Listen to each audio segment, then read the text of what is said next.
আল্লাহ নবী সাল্লাল্লাহু আলাইহি ওয়াসাল্লাম বলছেন, হাদিসের মধ্যে আছে, যে ফজরের নামাজ পড়ে না, আল্লাহ রসুল বলছে ওয়া ইল্লা আসবাহা খাবিসান নফস কাসলানান, ফজরের নামাজ যে পড়ে না, রসুল বলেন সে হচ্ছে খবিস। খবিস, এটা খবিস তুই বেটা।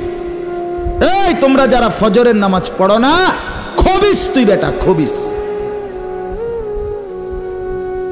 পাউডার লাগায়, পাউডার লাগাও কিত্তা, খবিস কোথাকার খবিস, আবার পাউডার লাগাও কিত্তা, ফেয়ার এন্ড লাভলি ডলও কিত্তা, কথা বলেন না কেন? তুই কিত্তা পাউডার লাগাও, পাউডার লাগাইলে বুঝি সুন্দর হয়।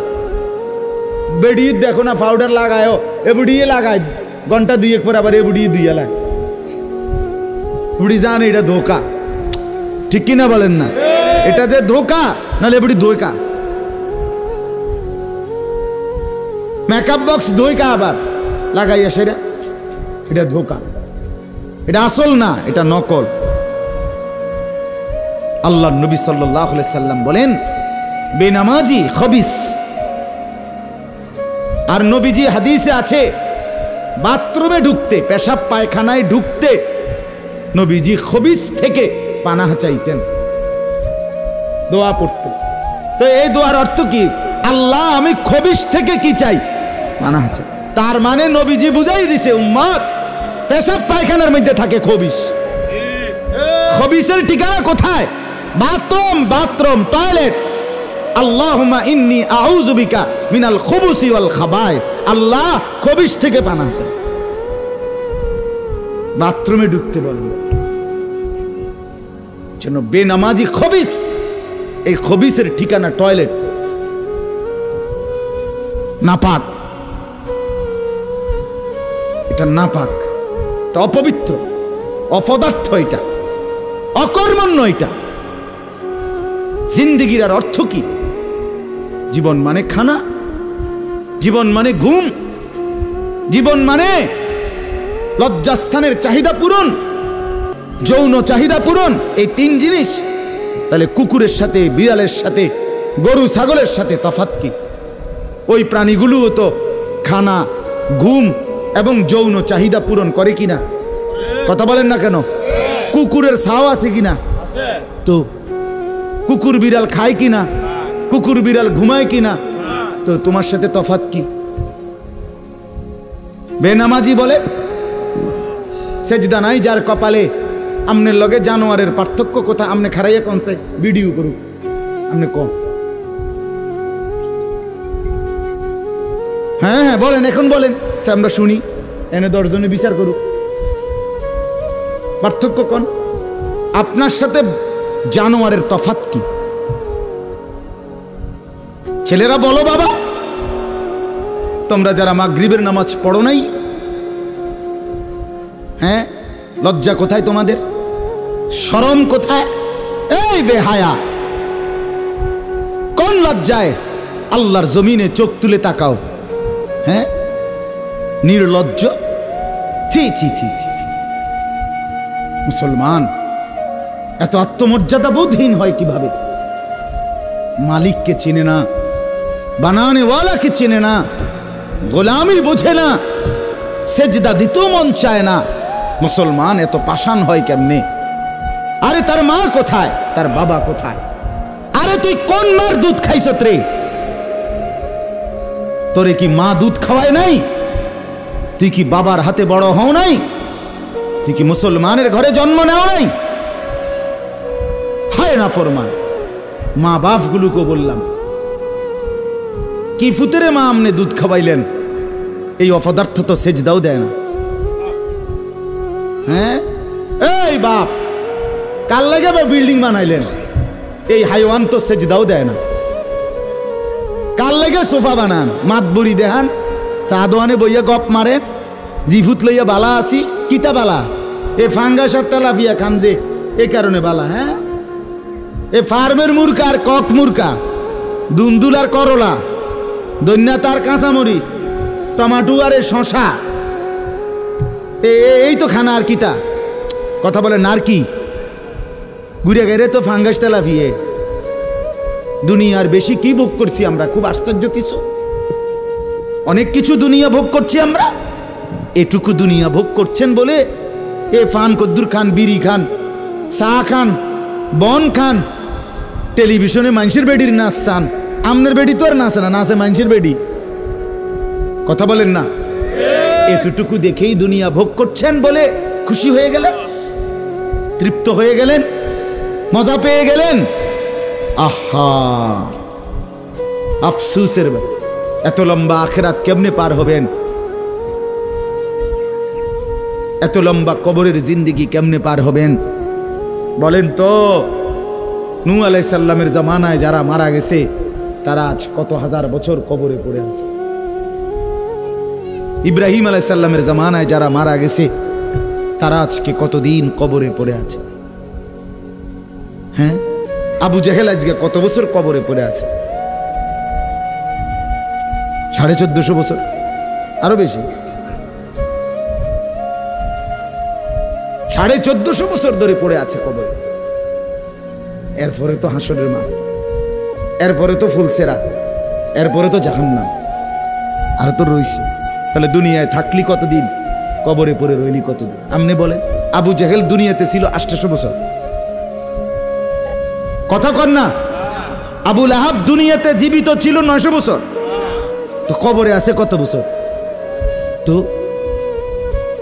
বাঁচছে কয় বছর? নাহলে 60 বছর, নাহলে 70 বছর, ঠিক কি না বলেন? তাহলে দুনিয়ায় ছিলি কতদিন, কবরে আসত কতদিন? আচ্ছা, এই কথাই এখনই মনে হইল। হ্যাঁ, এরপরে তো সামনেরটি রয়েছেই মিয়া, এখনো তো কিয়ামত আসে নাই, এখনো তো ইসরাফিল ফু দেয় নাই। একবার ফু দিবে, সব কবরে যাবে, আবার ফু দিবে, হাসরের মাঠ কায়েম হবে। আবার হাসরের মাঠের একদিন, খোদার কসম এই কোরআনে আল্লাহ বলছে, হাসরের ময়দানের এখন একদিন, প্রতি একটা দিন কয় ঘন্টা? হাসরের একদিন আল্লাহ বলছে 50,000 বছর, 50,000 সানা, 50,000 বছর। হাসরের ময়দানের পুরা সময় না, একদিন, একদিন। পুরা হাসরের মাঠ কতদিন সেটা আল্লাহই জানে। প্রিয় বন্ধু আমার, নষ্ট হইেন না। ছেলেরা আমার, বাপ, বরবাদ হইও না। মনে করো কেউ বলে নাই, তবুও নষ্ট করো না নিজেরে। বাবা বলে নাই, মা বলে নাই, সর্দারে বলে নাই, মাতবরে বলে নাই, গ্রামের মুরব্বীরা বলে নাই, কেউ তোমারে কিছু বলে নাই, তবুও তুমি নিজেরে নষ্ট করে দিও না। হযরত ইব্রাহিম আলাইহিস সালাম পুরা কওম, আপন মা, আপন বাপ, সবাই মূর্তি পূজক, কেউ তো ওনাকে ইমানের দাওয়াত দেয় নাই, তবুও সেই ছোট্টবেলার থেকে তিনি ওইখানে থেকেই উনি খুঁজে নিছেন আল্লাহকে। কাকে খুঁজে নিছেন? আল্লাহকে খুঁজে নিছেন, আল্লাহকে তালাশ করে নিছেন। কওমের লোকেরা বলছে যে তারকা এটা রব। বলছে আচ্ছা ঠিক আছে, দেখি তো। কিছুক্ষণ পরে তারকা ডুবে গেছে। বলছে কই, রব আবার ডুবে কেমনে? পরের দিন এলাকার লোকরা বলছে চাঁদ, এটাই আমগো রব। বলছে আচ্ছা ঠিক আছে, মানে নিলাম, দেখি তো। ভোর হতে হতে দেখে চাঁদ নাই। কি ও রব যদি জায়গা, তো আমি বন্দা রইলাম, রব কু? বুঝছেন নাই কথা? এরপরে বলছে সূর্য, এটা বড় সড়ো মোড়া তাজা, এটাই রব। হ্যাঁ, ইব্রাহিম আলাইহিস সালাম বলছে আচ্ছা দেখি তো। সন্ধ্যা হয়েছে আর সূর্য ডুবে গেছে। তো ইব্রাহিম আলাইহিস সালাম বলছে হায় আমার কওম, কি কও ইডি তোমরা? তোমার মাথা ঠিক আছে নি? রব কেমনে এর মোড়ে নামে? রব এমন হয় কেন? বানানেওয়ালা এত দুর্বল হবে কেন? তখন তিনি বলছে ইন্নী ওয়াজ্জাহতু ওয়াজহিয়া লিল্লাযী ফাতারাস সামাওয়াতি ওয়াল আরদা হানিফা ওয়া মা আনা মিনাল মুশরিকিন। যে না কওম শোনো, আমি তোমাদের বানানো কোনো দিকে ফিরবো না, আমি ফিরছি, আমার চেহারা, আমার জিন্দেগি ফিরাইয়া দিলাম ওই সত্তার দিকে যিনি 7 আসমান ও জমিন পুরাটা বানাইছে। হানিফান, একনিষ্ঠভাবে আমি শুধু তার দিকে ফিরলাম। ওমা আনা মিনাল মুশরিকিন, আমি মুশরিকদের অন্তর্ভুক্ত নই, আমি আল্লাহকে ছাড়া কাউকে মানি না। হযরত ইব্রাহিম আলাইহিস সালামের বাবা বলছে, পুত তোরে আমি তেজ্য পুত্র করে বাড়ি ছাড়া করে দেব। হযরত ইব্রাহিম আলাইহিস সালাম বলছে, আ'তাজিলুকুম ওয়া মা তাদউনা মিন দুনিল্লাহ। আব্বা আমি আমনেরে ছেড়ে দিলাম, আমনে আমার কিতে ছাড়বে? আমনে বাইত জায়গা দিতেন না, কিতে আমি আইলাম না আমনে বাইত। আমার ঈমান দরকার, আমার আখিরাত দরকার। আমি বন দিয়ে কিতে করি? আমি সোফা দিয়ে করমু ডাকি? আমি বিল্ডিং দিয়ে করমু কি? যার বাপে বিল্ডিং করে দিছে না, হাতে বেড়া পরে আর বিল্ডিং করতে আসছে না। আমার কথা কয় না, বোঝেন নাই আমার কথাটা? যার বাপে জমি কিনা দিতে আসছে না, এবড়ার পরে এবড়ার ফুতে আর কোনোদিন জমি কিনতে আসছে না, তো তো কি আমনে আমনে যে একবার উল্টাইয়া গেছেন। হ্যাঁ, আরে পুত, আমি যদি কদ্দুর কিছু করে দিয়ে যাইতাম না পারি, আমি মরলে তারা খাইবো কেমনে? না, তারা চিরা খাইবো। আর পরে আমনে 2 বস্তা চিরা কিনে দিয়ে যাই, আমনে মরলে আর কেউ দুনিয়াত কাম করতো না, আমনে একটা কামিলা মূর্তি আছেন, শেষ। এটা ধোকার কথা না, বলেন না কেন? তো হযরত ইব্রাহিম আলাইহিস সালাম বলছে, আব্বা আপনাকে ছেড়ে দিলাম। ওয়া মা তাদউনা মিন দুনিল্লাহ, আল্লাহকে বাদ দিয়ে যে আপনি যাকে ডাকেন সেই মূর্তি, আল্লাহকে বাদ দিয়ে যেগুলোকে আপনি ডাকেন, বাপ আমি এগুলোকেও ছেড়ে দিলাম। এবার ইব্রাহিম নবী বললেন, ওয়া আদউ রাব্বি, আমি শুধু কেবল আমার রব আল্লাহকে ডাক দিলাম। গোটা দুনিয়া ছেড়ে দিলাম বাপ, সংসারও ছেড়ে দিলাম বাপ, আপনি মা বাবার মায়াও ছেড়ে দিলাম, আমি শুধু আমার আল্লাহকেই ডাকলাম। আসা আল্লাহ আকুনা বিদুআই রাব্বি শাকিয়া। এবার ইব্রাহিম নবী বলেন, আব্বা আমি বিশ্বাস করি আমার ওই এক আল্লাহকে ডেকে কেউ কোনোদিন বঞ্চিত হয় না। মাখলুককে ডেকে হেরে যায়, নেতা ভুলে যায়, কর্মীও ভুলে যায়, মা বাপও অনেক সময় রাগ করে, মা বাপ অনেক সময় ভুলে যায়, সন্তানও মা বাপকে ভুলে যায়, সবখানে হইতে পারে এমন, কিন্তু আমার আল্লাহকে ডেকে কেউ এমন হয় না যে বঞ্চিত হয়। আল্লাহকে বান্দা যখন জমিন থেকে ডাক দেয় আল্লাহ রব্বুল আলামিন সাথে সাথে বলে লাব্বাইক ইয়া আবদি, আমার বান্দা আমি হাজির, বল না বান্দা কি দরকার। বান্দা আবার বলে আল্লাহ, আল্লাহ আবার বলে লাব্বাইক, আছি তো বলো না। বান্দা বলে সুবহানাল্লাহ, আল্লাহ বলে শুনছি তো বান্দা, বলো না কি চাও বান্দা। বান্দা আবার বলে আলহামদুলিল্লাহ, আল্লাহ বলে বলো না কি চাচ্ছ বলো। আল্লাহু আকবার বলে আবারও বলছি কি চাচ্ছ বলো না, আমি তো শুনতেছি, আমি তো আছি বান্দা। কিন্তু বান্দা যখন শুধু আল্লাহকে ডাকতে থাকে, জিকির করতে থাকে, তাসবিহ পড়তে থাকে, মনের কষ্ট দুঃখ বেদনা চাওয়া পাওয়া কিছুই বলে না, শুধু জিকির করে, শুধু জিকির করে, শুধু আল্লাহকে ডাকে, আল্লাহকে ডাকে, শেষ পর্যন্ত আল্লাহ খুশি হয়ে বলে বান্দা তুই যেহেতু আমাকে ডেকে মজা পাইছো, ঠিক আছে বান্দা তুমি আমাকে ডাকতে থাকো, আমি আল্লাহ তোমাকে দিতে থাকি। কি লাগবে আমি তো জানি, তোর বিবি অসুস্থ আমি কি জানি না, তোর ছেলে বিদেশে অসুবিধায় আছে আমি কি জানি না, কথা বলেন, তোর যে শরীরের সমস্যা আমি কি এটা জানি না, আমি তো সব জানি, কোথায় তোর কোন মুসিবত। আল্লাহর আড়ালে কি কিছু হয়, আল্লাহর গোপনে কি কিছু হয়, তাই আল্লাহর ইচ্ছা ছাড়া কি কিছু হয়। এজন্য মোবাইলের কথা বলতে গিয়ে এতগুলোর কথা লম্বা বললাম। ছেলেদেরকে বললাম বাবা অনেক ছেলে বসছো, মাশাআল্লাহ, আল্লাহ খুব বরকত দান করে। আজকে মুসলমানের যুবক তোমাদের ফেরার অপেক্ষা ইসলাম।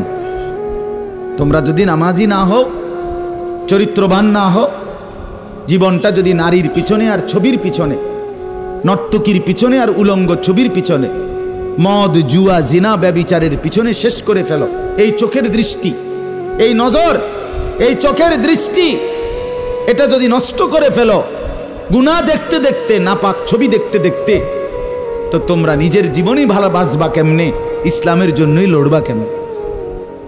আর মুসলমানের যুবক যদি হেরে যায়, মুসলমানের যুবক যদি পড়ে যায়, তো দিনের জন্য জানবাজি রাখবে কে? এই বুড়ারা, 60 বছর 70 বছরের বুড়া, এবড়া আর দৌড়তে পারবো? এবড়া দোয়া না করবো? কথা বলেন না কেন? মুরব্বীরা কি করবে?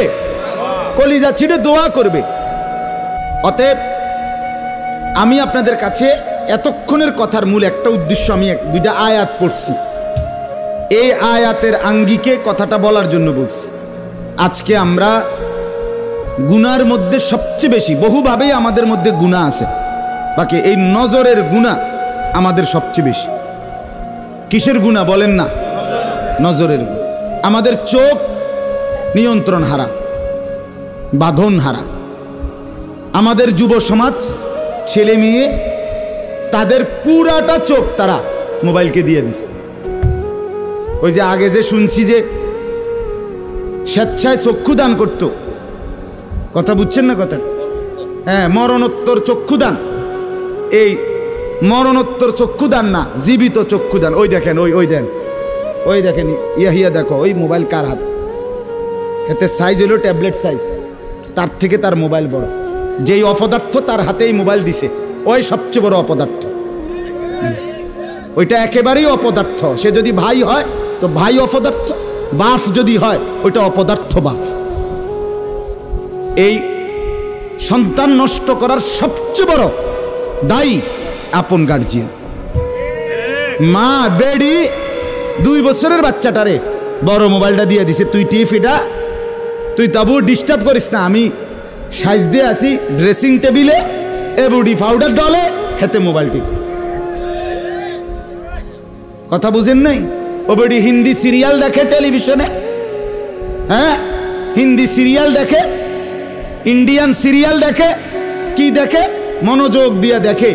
হিন্দি সিরিয়ালের সবগুলোর মূল বৈশিষ্ট্য হলো স্বামী স্ত্রীর ঝগড়া, শাশুড়ির থেকে জামাইরে কেমনে আলাদা করতে হবে, দেবর ননদের কেমনে স্বামীর থেকে বিচ্ছিন্ন করতে হবে, মানে সংসার কিভাবে তছনছ করবে, এটা হলো ওই বেঈমানদের সবচেয়ে বড় ষড়যন্ত্র। সবগুলোর বৈশিষ্ট্য এটা। মহিলারা এইটা দেখা বিবাহের পরে 6 মাসও একসাথে আর থাকতে চায় না। 6 মাসও না। বেডির সিদ্ধান্ত, মরি আর বাসি, তে বেড়ারে তার বাপ মার থেকে আলাদা করুন। জীবনের সাধনা এটা।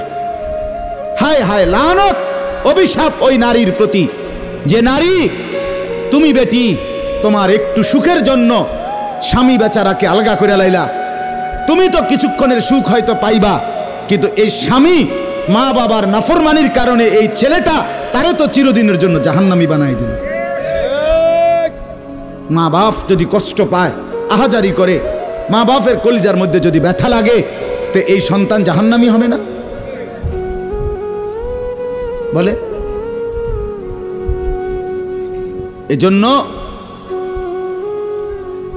আমরা প্রত্যেকেই এই কথাটা বলতেছিলাম, আজকে আমাদের সবচেয়ে বড় গুনাহ আমাদের ছেলেদের, আমাদের মেয়েদের, আমাদের নারীদের, আমাদের পুরুষদের, আমাদের জওয়ান, আমাদের বুড়া, আমাদের যুবতী, আমাদের বৃদ্ধা, সবার একটাই বড় রোগ। আমরা চোখ অনিয়ন্ত্রিত।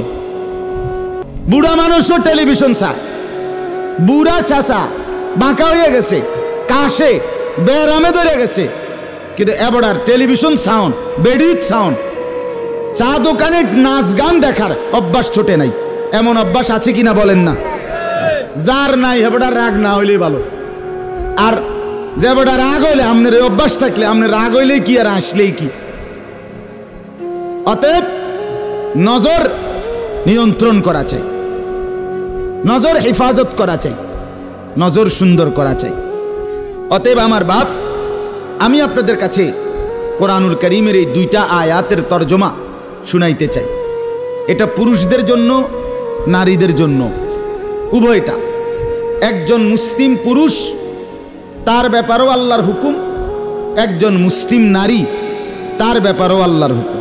উভয়কে আল্লাহ তাআলা বলছে চরিত্রের হেফাজতের জন্য সবচেয়ে প্রথম শর্ত, 1 নাম্বার দৃষ্টি হেফাজত।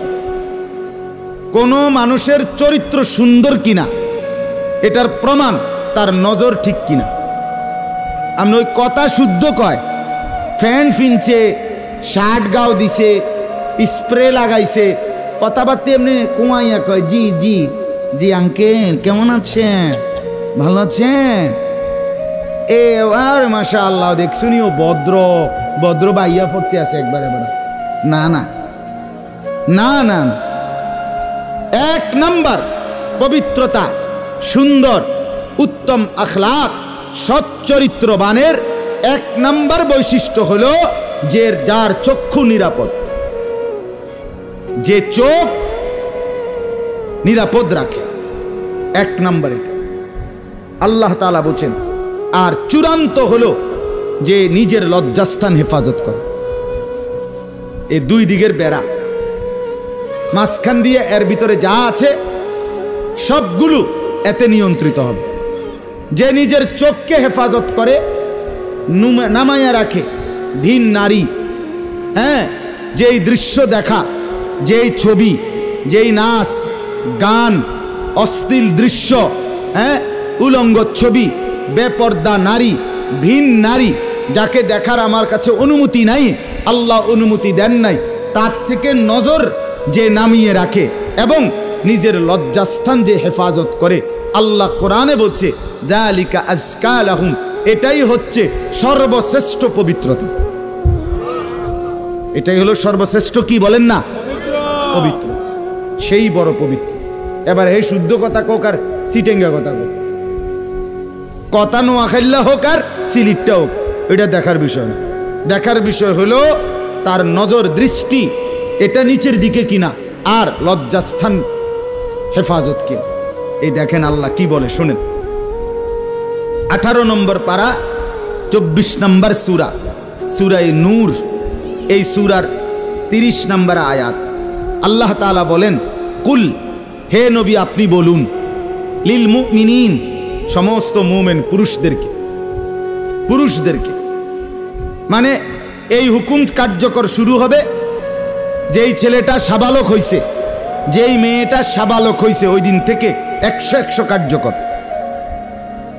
কোন ছেলের উপরে যেদিন গোসল ফরজ হয়েছে, প্রথম যেদিন তার বীর্যপাত হয়েছে, সেদিন থেকেই সে সাবালক, প্রাপ্তবয়স্ক, সেদিন থেকেই সে যুবক, সেদিন থেকে ইসলাম মানা পুরাটা 100 তার উপরে ফরজে আইন। ওই দিন থেকে তার 1 মিনিট 1 সেকেন্ড হিসাবের বাহিরে হবে না। প্রতি সেকেন্ড নিঃশ্বাসের জন্য তাকে মৃত্যু পর্যন্ত, মানে বালেগ হওয়ার দিন থেকে মৃত্যু পর্যন্ত যে হায়াত পাইছে যেদূর, আল্লাহর কাছে হিসাব দিতে হবে তদ্দূর। রাতের হিসাব, দিনের হিসাব, হাঁটলে বসলে উঠলে খাইলে ঘুমাইলে, এমনকি নিঃশ্বাসের হিসাবও খোদার কসম আল্লাহর কাছে দিতে হবে। কোন মেয়ে যেদিন তার প্রথম মাসিক শুরু হয়েছে 13-14 বছর বয়সে, সেদিন থেকে সে প্রাপ্তবয়স্কা, সাবালিকা, সে যুবতী। অতএব সেদিন থেকে মৃত্যু পর্যন্ত তার হায়াত যতদিন পাইছে, একদিনের ভালো মন্দ, জায়েজ না জায়েজ, হালাল হারাম, বৈধ অবৈধ, সবকিছুর হিসাব সে আল্লাহর কাছে দিতে হবে। কথা বুঝলেন কিনা আপনি? হ্যাঁ, এটা জরুরি, এটা জরুরি। স্বামীর কারণে, শ্বশুরের কারণে, স্ত্রী মহিলা বলেন আমার স্বামী বাধ্য করছে দেবরের সাথে দেখা করা, স্বামী বাধ্য করছে ভাসুরের লগে দেখা করতে, খোদার কসম স্বামী যদি আসমান ভাঙ্গেও মাথাত ফালায়, তারপরও স্ত্রীর জন্য এই কথা মান্য করা স্বামীর হারাম। আর স্বামী যদি এই হারাম কাজের জন্য বাধ্য করে স্ত্রীকে, এই স্বামী জালেম। এই স্বামী কি বলেন না কেন, শাস্তো ভাই, জ্যাঠতো ভাই, খালতো ভাই, ফুফাতো ভাই, দুলা ভাই, তারারে কইছে বাদ বাইরা দাও, তুমি আজ্ঞায় দাও, তারা মেহমান সব সময় কি আর আইয়েনি? হ্যাঁ, যেই স্বামী বলে, যেই শ্বশুর বলে, এই উভয়টাই জালেম, নিকৃষ্ট পাপী, সীমা লঙ্ঘনকারী, সীমা লঙ্ঘনকারী, কোনো সন্দেহ নেই, কোনো সন্দেহ। আল্লাহকে, আল্লাহর হুকুমের বিরোধিতা করে মাখলুকের হুকুম মানা অনুমতি নাই, অনুমতি নাই। হযরত ইব্রাহিম আলাইহিস সালামের বাবা ওনাকে মূর্তি পূজা করতে বাধ্য করতে চাইছে, করছে না? কইছে না যে নরে তেজ্য পুত্র করে দেবো বেড়া? কোরআনের আয়াত। ইব্রাহিম আলাইহিস সালাম বলছে আমনেরে আমি ছেড়ে দিলাম। কিসের জন্য? ঈমানের জন্য। কিসের জন্য বলেন না? ওয়া ইন জাহাদাকা আলা আন তুশরিকা বি মা লাইসা লাকা বিহি ইলমুন ফালা তুতি'হুমা ওয়া সাহিবহুমা ফিদ দুনিয়া মা'রুফা। কোরআনে আল্লাহ বলেন, তোমার মা বাপ যদি তোমাকে আমি আল্লাহর সাথে শিরিক করতে বলে, তুমি কোনোভাবেই তার অনুসরণ করবে না। হ্যাঁ, তবে মা বাবার সাথে কষ্টদায়ক আচরণ করবে না, ব্যবহার করবে ভালো, ব্যবহার করবে উত্তম, তার গায়ে হাত দিবে না, তারে ধাক্কা দিবে না, তারে গালি দিবা না, তারে ধমক দিবা না, কিন্তু তার কথা মানবা না। কোন কথা? আল্লাহর নাফরমানির কথা, শিরিক, কুফর, নাজায়েজ, হারাম, হারাম। সেদিন আমার কাছে এক যুবক ভাই জিজ্ঞেস করছে কথা, যে তার বাবা তাকে বাধ্য করতেছে তার দোকান দেখাইয়া 5 লাখ টাকা সুদে টাকা নিয়ে দিতে। মন নাই?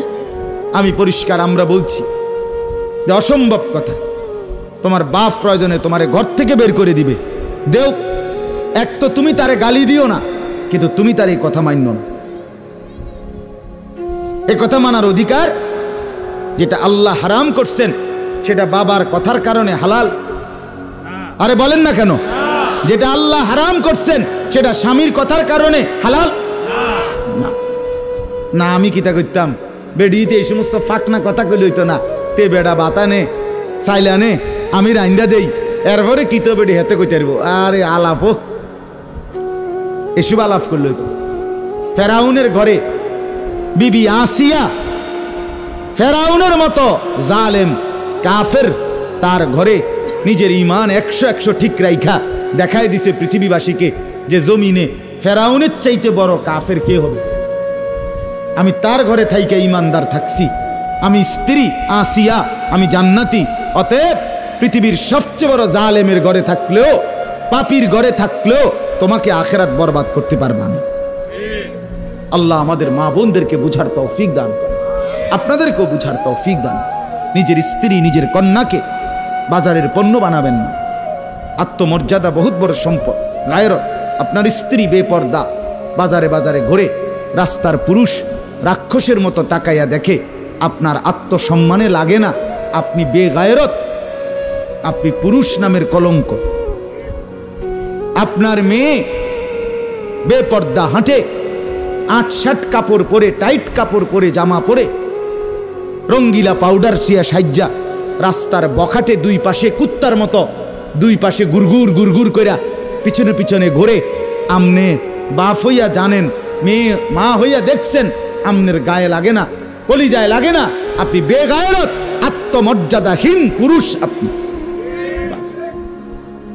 আমি সেদিন নিজে দেখছি, আমার কলিজা ছিঁড়ে গেছে। আমি নিজে দেখছি, ওই দেবিদ্দার রাস্তা দিয়ে আসতেছি, বাজারের মধ্যে জ্যাম। হঠাৎ আমার নজর জানালা দিয়ে বাহিরে দেখলাম একটা স্কুল পড়ুয়া মেয়ে।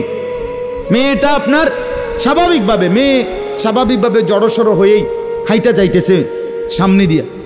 ঠিক মেয়েটার এক হাত পিছনে একটা ছেলে আপনার এই বড় মোবাইল দিয়া, মেয়েটা হাঁটতেছে মেয়ের মতো, এই জানোয়ারে পিছন থেকে ভিডিও করতে করতে মেয়ের যাইতেছে পিছন। আমার মন চাইছে জানালা খুলে বলি, বোন তোর পিছনে কুত্তা লাগছে, তোর পেছনে কি লাগছে? কুত্তা লাগছে, তুই তোরে কুত্তার থেকে বাঁচা। বলেন মুসলমান এত নিকৃষ্ট হয় কিভাবে? আমরা নিজে কিতাবে পড়ছি, এই আজকেও পড়ছি ইয়াহিয়া, এই বইটা ফিলিস্তিনি বই, এটাতে লেখা আছে পৃথিবীর পশ্চিম প্রান্তে, মনে করেন পৃথিবীর এদিকে শেষ প্রান্তে যদি কোনো মুসলমান বোন নির্যাতিত হয়, খোদার কসম পৃথিবীর পূর্ব প্রান্তের শেষ মুসলমানের উপরও ফরজ ওই বোনের ইজ্জতের বদলা নেওয়া। এটা মাসালা। হ্যাঁ, কথা ছিল এই, মুসলমানের যুবক হবে মা বোনের ইজ্জতের পাহারাদার।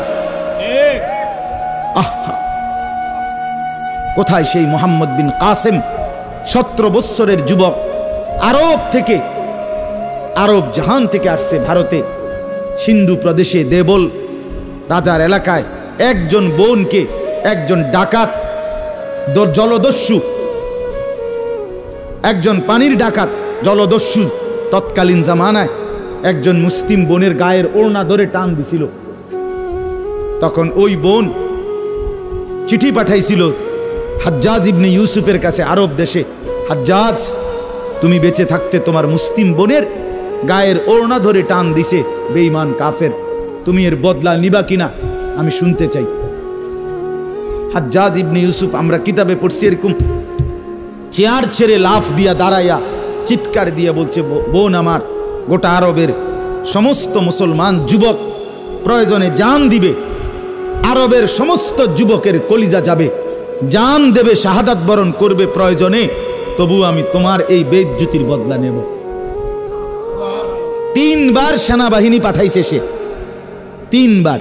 প্রথম 2 বার পরাজিত হয়েছে মুসলিম বাহিনী, তৃতীয়বারে নিজের একমাত্র মেয়ের জামাই মুহাম্মদ ইবনে কাসেম রাহমাতুল্লাহ আলাইহি, এই উনি ওনারে দিয়া এরপরে এই সিন্ধু দেবল রাজাকে পরাজিত করে ওই বোনকে জেলখানা থেকে উদ্ধার করছে এবং এই হিন্দু রাজার এলাকায় কালেমার পতাকা উড়াইয়া দিছে। হ্যাঁ, সেখান থেকেই এই ভারতীয় উপমহাদেশে মুসলমানদের যাত্রা, ইসলামের সূচনা। এক বোনের ইজ্জতের জন্য ধর্ষিতা হয় নাই, কাপড় টান দিছে কেন? খলিফা মুতাসিম বিল্লাহ, এক ইহুদি, খলিফা মুতাসিম বিল্লাহ মুসলমানদের একজন খলিফার নাম উমাইয়া খলিফা। ওনার আমলে একজন মহিলা ইহুদিদের এলাকায় গেছিল, বাজারে পর্দানসীন বোরখাওয়ালা নারী। ওই ইহুদি, দুষ্ট এক ইহুদি, ওই মহিলার পিছন দিক দিয়া, বোরকার পিছনে কৌশলে পিছন দিক দিয়া গোপনে এমন এক রশি টান দিস বাঁধছে। রশি বাঁধ দেওয়ার কারণে মহিলা যখন সামনের দিকে আগাইছে, তখন এই রশির টান লাগাতে মহিলার বোরকা উঠে গেছে উপরের দিকে সামান্য, উনি পড়ে গেছে। এই মহিলা ওই বাজারে চিৎকার দিয়া বলছে, ওয়া মুতাসিমা, হায় মুতাসিম তুমি কই? তোমার মুসলিম বোনকে বেইজ্জতি করছে। সাথে সাথে খলিফা মুতাসিম বিল্লাহ পুরা বাহিনী নিয়ে আইসা ওই ইহুদি অঞ্চল পুরা জ্বালায় ফেলছে। কথা ছিল এই, বা কথা ছিল এই, রক্ত আর আমাদের গায়রত আর আমাদের হারিয়ে ফেলেছি। পরের মেয়ে দেখতে দেখতে, পরের নারী দেখতে দেখতে, টেলিভিশন দেখতে দেখতে, নিজের বিবি বাচ্চারও লাগাই দিছেন, নিজের ঘরে টেলিভিশন চাইতো, নিজেও বইয়া বইয়া সাদোয়ানে বেডি চান, টেলিভিশন চান, ফুতেও সারা রাত সারা দিন সমবয়সী ফুলানের লগে হাইটটা মোবাইলে ছবি চায়। তো সমাজ গড়বে কে? পরিবার নিরাপদ থাকবে কেমনে? কথা বলেন না কেন? বুড়ারাও সাদোয়ানে, বেডি তো ঘরের টেলিভিশনে, ফুলাফাইনে মোবাইলের আড্ডায়, তো মানুষ চরিত্রবান হবে কিভাবে? কমপক্ষে মুরব্বিগত লজ্জাবোধ থাকা উচিত। আমার এটা মাথাতে ধরে না, মানে দাড়িওয়ালা 60 বছরের বুড়া বেড়া কেমনে বেড়ি চায় সাদোয়ানে বই? আমার একারে বহুদিন ভাই, আমি এটা অনেকদিন চিন্তা করে চাইছি, এটার কারণটা কি? আরে এরকম বুড়া বেড়া কিনলে বেড়ি চাই? আমনের কি জীবনটা আজ এতটা বছর পরেও এখনো আমনের আখেরাতের কথা মনে পড়ে নাই? আরে কি ডাকাইতো আমনে? আমনে মরতেন না? আয় হায় হায়, আল্লাহ, একটা সমাজের মধ্যে কিছু মানুষ তো থাকা উচিত। আরে বলেন না, 2, 4, 10, 50 জন মানুষ তো একটা সমাজে থাকা উচিত, যারা সবাইকে চরিত্রের কথা, আখলাকের কথা, নামাজের কথা, আল্লাহর কথা, পরকালের কথা বলবে। এটা কি উচিত না? কথা বলেন, উচিত না? কিছু মানুষ উচিত না। কই মানুষগুলো কই? বলেন না চাচা ওই মানুষগুলো কই? চেয়ারম্যান ভাই বলেন কই মানুষগুলো কই? আচ্ছা চেয়ারম্যান আপনি কোন ভাই, আমি তো এতক্ষণ খেয়াল করি নাই। আরিফ ভাই আমাদেরও খুব কলিজার টুকরা, মহব্বতের আমার। তো আপনি বলেন, একজন চেয়ারম্যানকে বলতে বলেন মাইক দিয়ে, এখন এক সপ্তাহ এক মাসে এই নারী গঠিত কেলেঙ্কারির কি পরিমাণ বিচার তারা করতে পারে? আমি অসংখ্য চেয়ারম্যানের সাথে কথা বলছি, প্রায় বলে হুজুর সমাজটা খাইয়া লাইছেন। এই যে বলতেছে এটাই বেশি। চরিত্রহীনতার সয়লাভ। আহারে নারী, বেচারা স্বামী 16 বছর বিদেশ করছে, হায় রে কলজা ফাটা তার কষ্ট। কি পরিমাণ রোদ্রে টাকা রোজগার করছে, কয়টা টাকা। আমি তো সৌদি আরবে যে কয়বার আল্লাহ নেওয়ার তৌফিক দিছে, হজ উমরায় গেছি অন্য কোনো কারণে না, প্রতিবারই দেখছি বাফ আহারে প্রবাসীদের কষ্ট কাকে বল। প্রখর রোদ। এই শুধু তর্জমাটা শুনেন, 5 মিনিটে শেষ হয়ে যাবে তর্জমা। আল্লাহ তাআলা বলেন কুল্লিল মুমিনিনা, হে নবী আপনি মুমিন পুরুষদেরকে বলেন। তাহলে পুরুষ বলতে কি বুঝাইছি বুঝছেন তো এটা নাকি? যেদিন থেকে সাবালক, আর মহিলা যেদিন থেকে তার মাসিক শুরু হয় প্রথম, সেদিন থেকে নারী। আল্লাহ বলেন হে নবী প্রত্যেক পুরুষকে বলেন ইয়াগুদ্দু মিন আবসারিহিম ওয়া ইয়াহফাজু ফুরুজাহুম, তারা যেন বাধ্যতামূলক 2টা কাজ করে। এক, ইয়াগুদ্দু মিন আবসারিহিম, তারা যেন তাদের চোখ নিচের দিকে নামায় ভিন নারী থেকে, নাজায়েজ দৃশ্য থেকে, যে জিনিস দেখার অনুমতি নাই, যেই ছবি দেখার অনুমতি নাই, যেই নারীকে দেখার অনুমতি নাই, তার থেকে যেন তারা চোখ নামায়। ওয়া ইয়াহফাজু ফুরুজাহুম, এবং প্রত্যেকটা মুমিন যেন নিজের লজ্জাস্থানকে হেফাজত করে। নিজের লজ্জাস্থান হালালভাবে অনুমোদিত ছাড়া, স্বামী স্ত্রীর পবিত্রতা ছাড়া অন্য কোনো ক্ষেত্রে নিজের লজ্জাস্থানকে হারামভাবে যেন ব্যবহার না করে। নিজের হাত দ্বারা কোনো অবৈধ কাজ যেন না করে, নিজে পুরুষ যেন কোনো অবৈধ নাচ না করে, বিন নারীর সাথে যেন নিজের লজ্জাস্থানের জিনা বেবিচার, যেন অসভ্যতা অশ্লীলতা এমনটা যেন না করে। আল্লাহ বলেন যালিকা আযকা লাহুম, কি হবে এতে? আল্লাহ বলে এটাই হবে সর্বশ্রেষ্ঠ পবিত্রতা। এটাই কি বলেন না? সর্বশ্রেষ্ঠ পবিত্রতা। ইন্নাল্লাহা খাবীরুম বিমা ইয়াসনাউন, আল্লাহ বলে যত কৌশলে, যত ফন্দিতে, যত বুদ্ধিতে, যত সিক্রেটে, যত গোপনে তোমরা যে যাই করো, আমি আল্লাহ 100 খবর রাখি। আমার কাছে কিছু গোপন নেই। অন্তরের হালাত, বাহিরের হালাত, কক্সবাজারের দৃশ্য আর বাড়ির দৃশ্য, রাত গভীরের দৃশ্য, দিনের আলোর দৃশ্য, গোপন জায়গায়, হোটেলে, রেস্তোরাঁয়, অথবা পার্কে, বিনোদন কেন্দ্রে, অথবা মোটরসাইকেলে আরেক বেটার মেয়ে আরেক দিকে নিলাগা, যাই নাও, যেখানেই নাও, যত গোপন জায়গায়, মা দেখে নাই, বাবা দেখে নাই, গ্রামবাসী শুনে নাই, কেউ জানে নাই, কিন্তু আল্লাহ বলে বান্দা আমার খবর আছে, আমার থেকে আড়াল করতে পারবে না। অতএব চোখের হেফাজত, চোখের হেফাজত। বুড়া মানুষ আপনাদেরকে মৃত্যু পর্যন্ত, 90 বছরের বুড়া, আমার বুড়ো হয়ে গেছি, বয়স হয়ে গেছে না, মানুষের শরীর আড্ডি মাড্ডি বয়স হয়। শাহওয়াত যেটাকে বলে, কামনা বাসনা, এটা কখনোই বুড়ো হয় না, বুড়ো হয় না। হ্যাঁ সোজা কথা, আমি খোলামেলা বললাম, শাহওয়াত কি হয় না? বুড়ো হয় না। এজন্য বালেগ থেকে বৃদ্ধ পর্যন্ত সবাই এই হুকুম। 2 নাম্বার আল্লাহ বলেন 31 নম্বর আয়াত, অকুল্লিল মুমিনাতি ইয়াগদুদনা মিন আবসারিহিন্না ওয়া ইয়াহফাজনা ফুরুজাহুন্না, হে নবী আলাদাভাবে আপনি মুমিন মহিলাদেরকেও বলেন, নারীদেরকেও বলেন, তারাও যেন এই 2টা কাজ করে। কি? চোখ নামিয়ে রাখে, চোখ নামিয়ে রাখে। কোনো নারী যেন রাস্তার পুরুষ, ভিন পুরুষ, যাদেরকে দেখার অনুমতি নাই, এই যে দেবর, এই যে ভাসুর, চাচাতো ভাই, মামাতো ভাই, ফুফাতো ভাই, খালাতো ভাই, দুলা ভাই, এরকম মানুষগুলো যাদেরকে দেখার অনুমতি নাই, রাস্তার পুরুষ যাদেরকে দেখার চোখ ফেলার অনুমতি নাই, তাদের থেকে যেন চোখ নামিয়ে রাখে।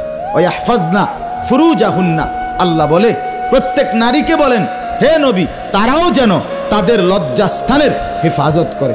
এক নারীর সতীত্ব, তার ইজ্জত, তার সম্ভ্রম, এটাই তার জীবনের সবচেয়ে বড় সম্পদ। যে নারী সতীত্ব হারা, যে মেয়ে ইজ্জত হারা, তার জীবনে আর 2 পয়সার কোনো মূল্য নাই। জন্তু জানোয়ারের কোনো মূল্য থাকতে পারে, কিন্তু এই বেহায়া, বেশরম, লজ্জা হারা, ইজ্জত হারা, যেটা যদি কেউ ধর্ষিতা হয় নাই কিন্তু পর পুরুষের সাথে অবৈধ সম্পর্ক করে, হারাম প্রেম করে, ভিন পুরুষের সাথে নিজের ইজ্জত নষ্ট করেছে, নিজের চরিত্র নষ্ট করেছে, খোদার কসম তার 2 পয়সার কোনো মূল্য এই সমাজে, দুনিয়াতে, আখেরাতে কোথাও নাই। সে ঘৃণিত, সে লাঞ্ছিতা নারী, এটার আর কোনো মূল্য নাই। এই জন্য বিবাহ বহির্ভূত প্রেম করার পরে, বিবাহ করার পর এই বিবাহ আর টেকে না। আমার কাছে বলি, হুজুর কি গভীর সম্পর্ক ছিল, এখন বিয়ে করলাম, 8 মাস না যাইতেই সংসারটা জাহান্নামের টুকরা হয়ে গেছে।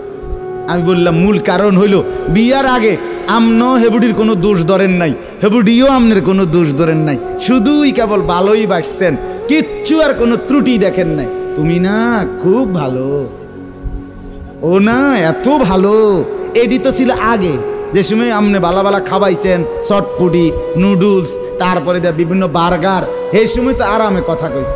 এখন যখন বিবাহ হয়ে গেছে, সংসার শুরু হয়েছে, এখন নুনের মধ্যেও দোষ, চিনির মধ্যেও দোষ। নুনও আগের মতো কড়া লাগে না, চিনিও আগের মতো মিঠা লাগে না। কথা বুঝেন না?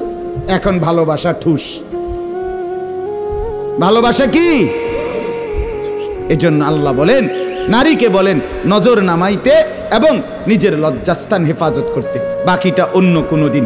আল্লাহ তাআলা আমাদের প্রত্যেক পুরুষ নারী, যুবক যুবতী, জওয়ান বুড়ো প্রত্যেককে নিজের চরিত্রের সৌন্দর্যের জন্য চোখ দৃষ্টি নামানো এবং লজ্জাস্থান হেফাজত রাখবার তৌফিক দান করেন। আল্লাহ তাআলা কবুল করেন।